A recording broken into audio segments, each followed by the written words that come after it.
pedal in the lane, moving fast, ayy. Let them all cross. If they hate, then let them hate and make a bigger boss, ayy. What is up, ladies and gentlemen? We are back. We are live. It is the Freight Coach Podcast, the top podcast in transportation, coming to you guys every single weekday, 8:30 a.m. Pacific, 10:30 Central, to break down some industry headlines. But most importantly, you guys provide some actual insight into what you can do with all of this information. This is your first time tuning in. Welcome. This is the real side of freight, ladies and gentlemen. And I do say that before every single show. And what I mean by that is I only speak with transportation professionals, because at the end of the day, I want to talk to the right individuals who have done what you're looking to do or who are currently doing what you're trying to achieve, so you can take that information, apply it, utilize it, and see a meaningful difference in your business and your life. Happy Wednesday, everybody. We are rolling solo today. So what that means is we're going to do our weekly market report out there. We're going to talk a little bit more overall market performance, where things are. And then we're going to break down some industry headlines that we got out there. And, you know, again, the articles today are very fitting for anyways, we're going to get into that here shortly. But I do just want to give my once a week reminder on this, you guys.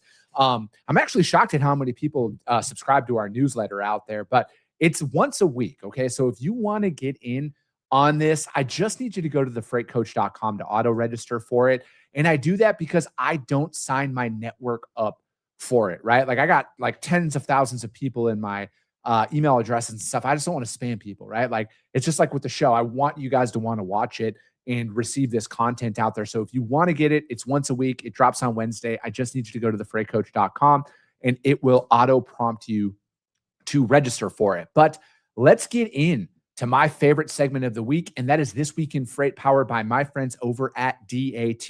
Again, you guys, this is a 3 times a week lane analysis. We do dry vans, reefers, and flatbeds. And again, I'm not telling you guys what to quote. I'm telling you guys how to read a lane on an annual basis, so you can take that information and try and get more business from your customers, because the market's never as volatile as a lot of people on social media want you to think it is. Ironically, they're also trying to sell you a product. But this is just coming from my perspective on somebody who A, actually moves freight, B, has moved freight for about 15 plus years now. And I do this all day long when we're out there prospecting. So again, this is just my opinion on how I personally read markets. And again, this is 100% viewer submitted. So if you want to get in on it, email my team, podcast@thefreightcoach.com. But today we are doing Dallas, Texas to Richmond, Virginia for a reefer. And again, if you've never analyzed a lane in your life before, the first thing I always look at, you guys, is miles. To the seasoned transportation professionals out there, that might seem, you know, pretty obvious, but, you know, again, you need to understand laws, transit times, hours of service, all of that stuff when you're going out there and talking to your customers about this, because there are going to become times that your customer is going to ask you to move a load that is seemingly impossible unless it's with a team that has a jet engine attached to the back of their truck. And again, it's explaining those things out there. So again, my general rule of thumb is about 500 miles a day is what a truck can travel or likes to travel out there. So again, if we're at 1,274 miles, this is a great lane, except for like Thursday to Monday. All right. And it's just that extra day of transit that comes along with it. But, you know, Friday to Monday, about just under 1,300 miles. It's a good weekend run for a solo driver that's out there. Monday, Tuesday, Wednesday, it's great. But, you know, I chose this lane in particular, you guys, because it is, it's actually dropped. And it's another one of those lanes out there that has either stabilized or dropped. And we're starting to see a trend out there with that. Now, you could be looking at this as are rates going to continue to fall? I don't think so. I think this is that seasonal dip where in a normal market between the 4th of July and Labor Day, there's always a slowdown. When a market's performing normally, even if it's a carrier market, broker market, it doesn't matter. When it's performing normally and pretty much in balance, you're going to see a seasonal dip between the 4th of July and Labor Day weekend. I don't know why it happens every single year, but it does. And it has in my career. And this year is pretty much proving that again. So it's like, I would expect this to stay down for a couple more weeks. And then as you get closer to Labor Day, it's going to peak. And then you're going to see it peak in Q4 for sure for Christmas. Because I mean, if you just look at this curve from last year, this lane performed the exact same way, right? In July, it started to dip in August, and then it bottomed out in September, and then it started to climb back up post Labor Day. And that is the data point I want you guys to pay attention to, because again, most of these lanes are going to perform the exact same way every single year that you're going out there. Now, there are some anomaly years, yes, but if you look at it, most lanes have seasonalities associated with them. And you want to get in front of that. You want to be able to read that. So if you're in that situation, again, if you're in an RFP where you have contracted rates, you're really not going back to your customer and asking for more money or anything like that. But if you're in that spot market, you can get ahead of when rates start to drop, right? Like I like to be the first one to do those things because I like to bring cost savings to my customers when I can and if we can. And again, it's just about reading the market and understanding that this market is going to be depressed here for a little bit, and then it's probably going to peak back up.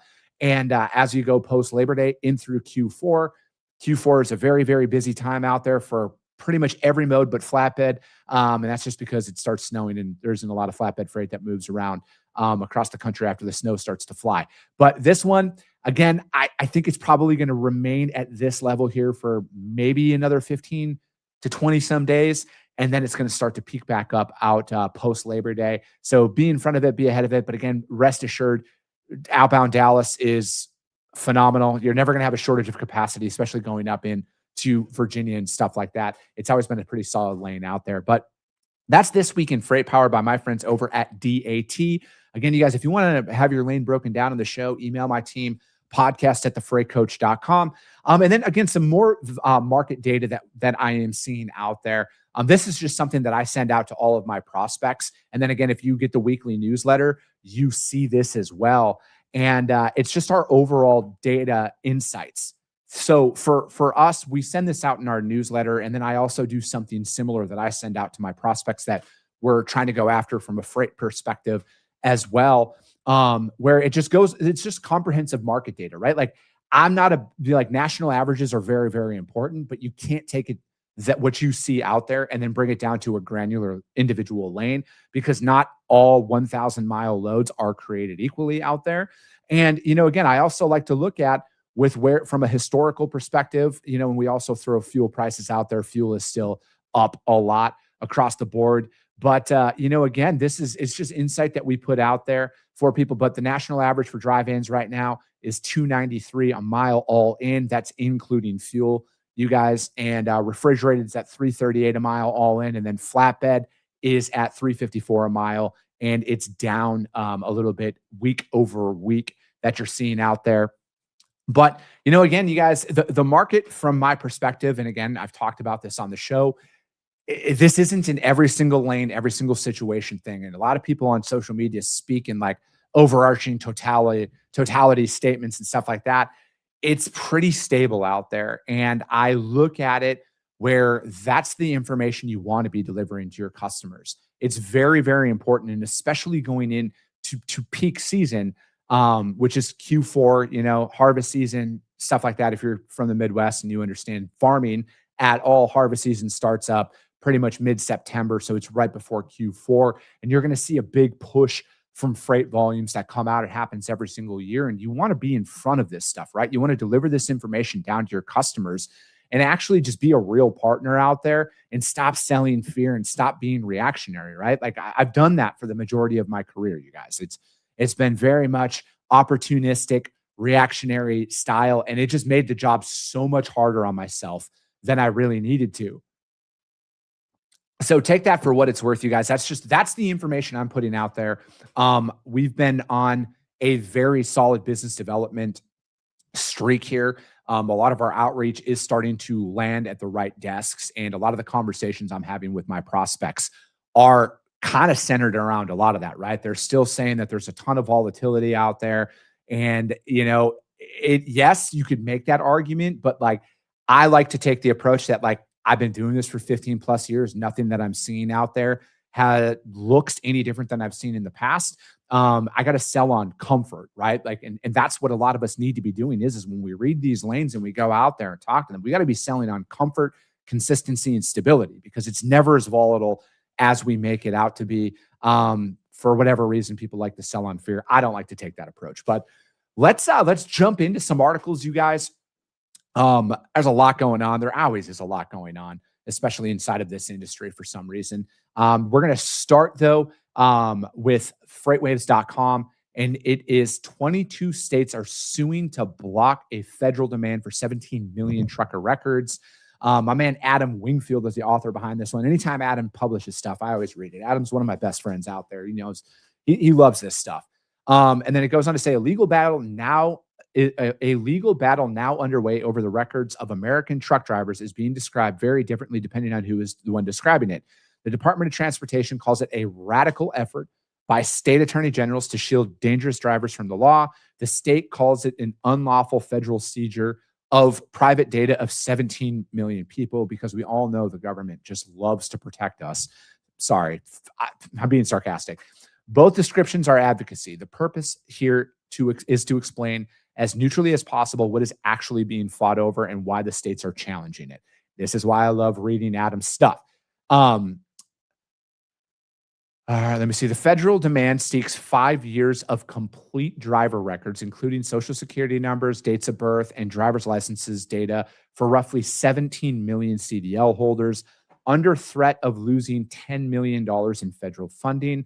While federal officers argue the data is necessary to enforce laws and pull illegal or dangerous drivers off the road, the suing states argue the demand is an illegal bulk data seizure that violates state ownership, compromises CDL holder privacy, and exceeds federal statutory authority.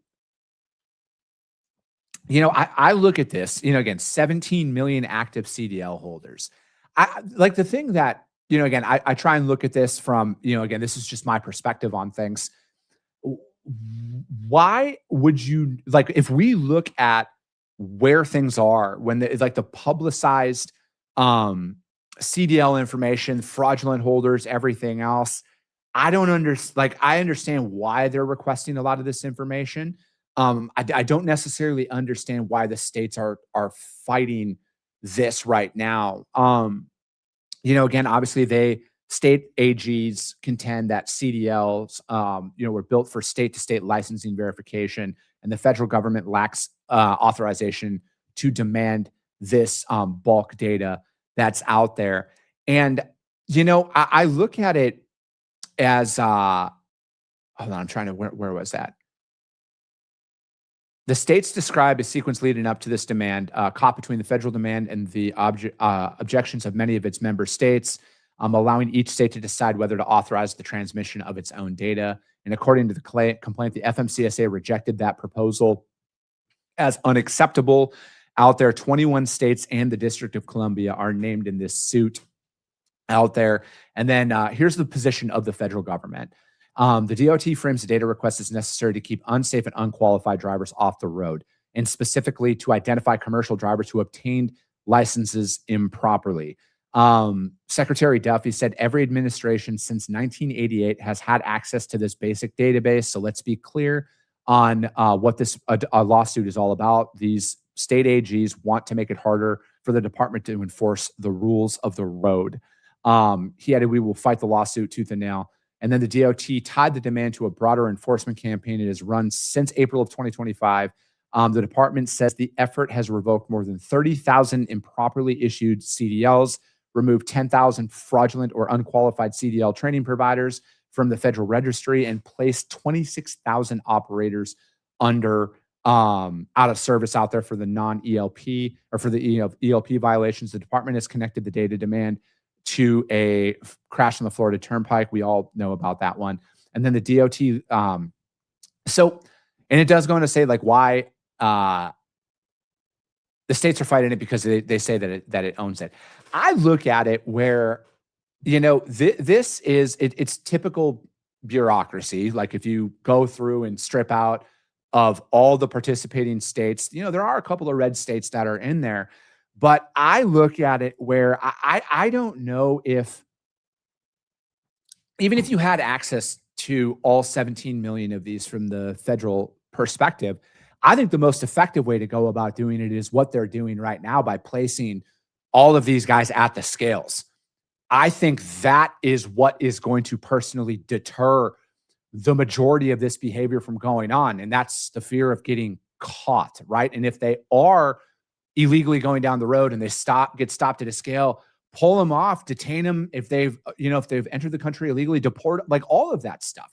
I think that's the most effective way to do it, where it's like, okay, so let's be honest. The federal government has access to all of our information, no matter what, right? Like, I don't care what anybody says in the media and on paper and everything else.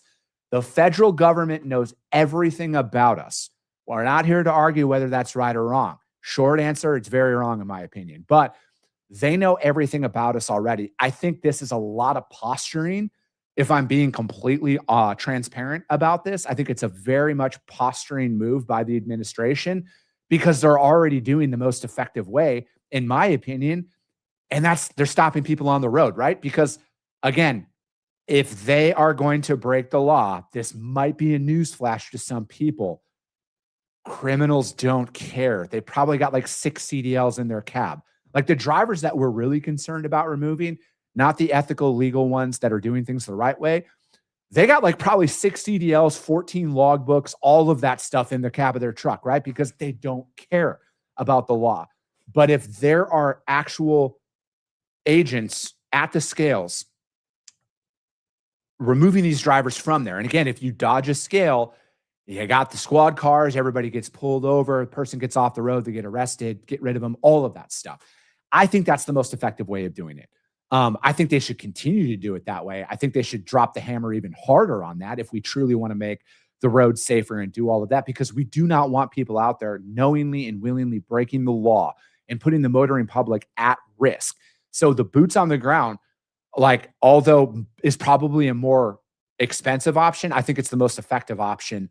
And they need to continue to do that. And they need to continue to drop the hammer on that, because I think that is what is going to ultimately minimize this. Because again, criminals are going to break the law no matter what. But if you want to get the people who maybe unknowingly broke the law, right? Maybe somebody paid them off. They might not know the difference. Like, maybe they were brought in from somewhere else. And that is going to deter a lot of people from doing it. It's that actual fear of repercussions. And that's what this administration, I think, needs to continue to focus in on while they're doing this. And let's move the bureaucratic posturing in the media and everything else and actually continue to enforce the law on the roadways.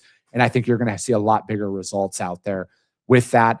But, again, I think that, the tactic of trying to remove federal funding and everything, I think it's all smoke and mirrors. I truly do, you guys. I think, again, I'm not going to try and get my personal bias involved in this right now, but I think that this is legal posturing in the media. They need to continue to enforce the law at the scales, which they're doing. And I think that is going to have a greater effect over any of this stuff that is inside of this article. But again, I always love when Adam Wingfield puts articles out there because the guy loves the industry, and he does remain as unbiased as you could possibly be, at least in my opinion, right? So check that article out, you guys. That is from FreightWaves. And again, all the links to the articles that we do break down in the show are going to be uploaded into the show notes for you guys to check out. Next article where we were breaking down overdriveonline.com, courts cracking down on double brokers out there. This seems to be a very open-ended term on what all of this stuff means. But let me see here. 2 new court cases bringing on double brokering and the carriers and brokers who facilitate it, and it could serve as a warning for trucking. One smaller brokerage, A1, I'm assuming, brokerage doing business as A1 Logistics and Penske, recently got tied up in court cases. Hold on, there we go. And with double brokering loads. Tyler Biddle, a transportation attorney and consultant, recently wrote about the Nevada District Federal Court's Hardy versus Singh case, stemming from a July 2022 crash that killed one and injured another. Before the crash, A1 had brokered the load to a carrier that then brokered it to another carrier. The ultimate carrier, Bhupinder Singh, had been a former driver of Lucky's and still used their fuel card and a rented trailer from them. Biddle wrote that the case touches on the standard of reasonable care, and that was the one of the big sticking points with that Montgomery verdict against C.H. Robinson, but later told Overdrive it also touches a separate issue, vicarious liability. I want you guys to remember that. If you don't know what vicarious liability is, take the time, Google it, talk to your attorney about it. The legal concept holds one party responsible for the wrongful actions or mistakes of another one, i.e. broker who sends the load to a carrier who then double brokers the load out. All right. And it can be applied with that. And then A1 moved for summary judgment that it could not be held liable for negligence for an accident caused by a carrier it did not directly hire. A1 argued that it conducted its due diligence before contracting with Lucky Transport, the carrier that then double brokered the shipment, so it should not be liable for the accident. A1 may have made a fatal error during the case when its owner, Amandeep Singh, admitted he knew Lucky double brokered the loads in the past. That's a big one. All right. That's a big one. When you knowingly know a carrier is double brokering a load, the landscape recently changes things a lot, you guys. It changes things a lot because, and then any broker out there, and again, this is just Chris Jolly's opinion, any broker out there that reads that at one point in their career, maybe not recently, probably caught wind that something was going on, but they were making a lot of money on the load, so they probably turned a blind eye to it. All right. I look at the brokerage community as a whole